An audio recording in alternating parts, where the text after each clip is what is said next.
Hey, everybody. This is Nevin Gusak, your host of the Populist Patriot. Going to do a couple more live streams here tonight. The first item we're going to be talking about is a news article that came out that Elon Musk warns China's economy could overtake U.S., saying Americans must, quote, stop punching ourselves in the face. So the Tesla CEO, Elon Musk, said that the U.S.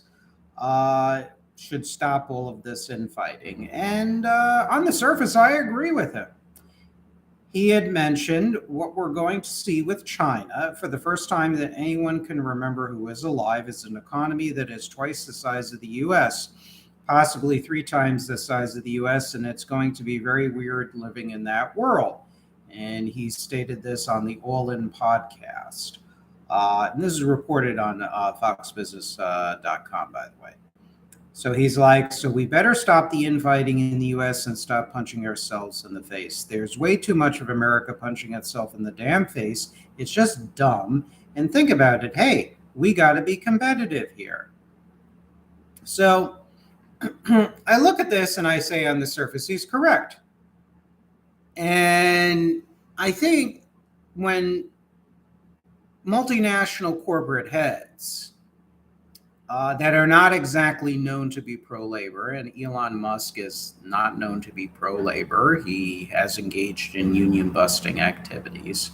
However, I strongly respect that he is a manufacturer, that he manufactures products within the United States.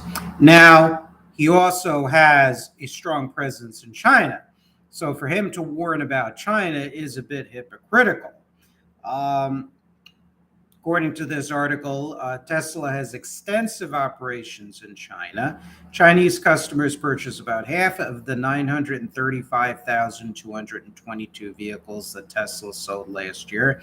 And Musk has said that he sees China as being responsible for a 25 to 30% of Tesla's market long term.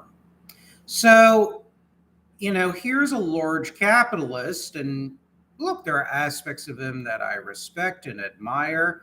But the fact of the matter is Musk has also praised China. He has said that American workers are lazy. He extols the controlled totalitarian Chinese labor model. So really, while he is right to sound the alarm about the massive expansion of China's economic power, he's a bit of a hypocrite. It's like the pot calling the kettle black, because Elon Musk is one of many long line of American capitalists that have built up China and has given political legitimacy for the People's Republic of China. And when he says that America should stop punching itself in the face, I agree. Although I have a feeling that my solutions and Mr. Musk's solutions are very different. When he says that we got to be competitive here, someone like Musk is not talking about being competitive on an upward scale, like how Germany or some countries in Scandinavia are competitive using a higher wage, high benefit model. Instead, Musk, given his views on unions and the American workforce, the Musk clearly is for decreased standards of living in the United States by average Americans. He's the type, I'm sure, that probably would embrace a 90-hour work week with minimal wages and minimal benefits and whatnot if he could get away with it. What he would like transposed in the United States, like other American capitalists in certain cases, and frankly, even some Republican politicians, is basically the worst features of China's communist command economy as far as labor controls goes. And that's really, my opinion on that. When a multinational corporate executive with generally a low opinion on American labor talks about being competitive, hold your wallet and be careful, because you as the average American worker are going to be screwed in the deal. So I look at Elon Musk. I know he's a darling of the American right lately. because he says he doesn't like Democrats. So now all of a sudden he's a darling of the American right. And again, I respect the fact that Musk is a manufacturer and an innovator. However, this should not be gone unnoticed and unanswered, what we're talking about tonight. So he was Tesla was the first foreign automaker to open a factory in China when they broke ground in a factory in Shanghai in early 2019. Um,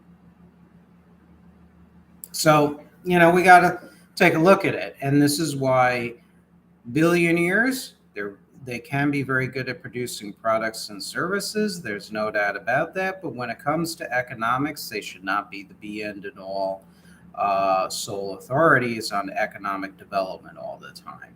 And furthermore, they should not be taken seriously when commenting on issues of the rising powers such as China, simply because even though he's right, Musk, along with many other American capitalists, bears tremendous responsibility in building up the economic power of communist China as well as its political legitimacy.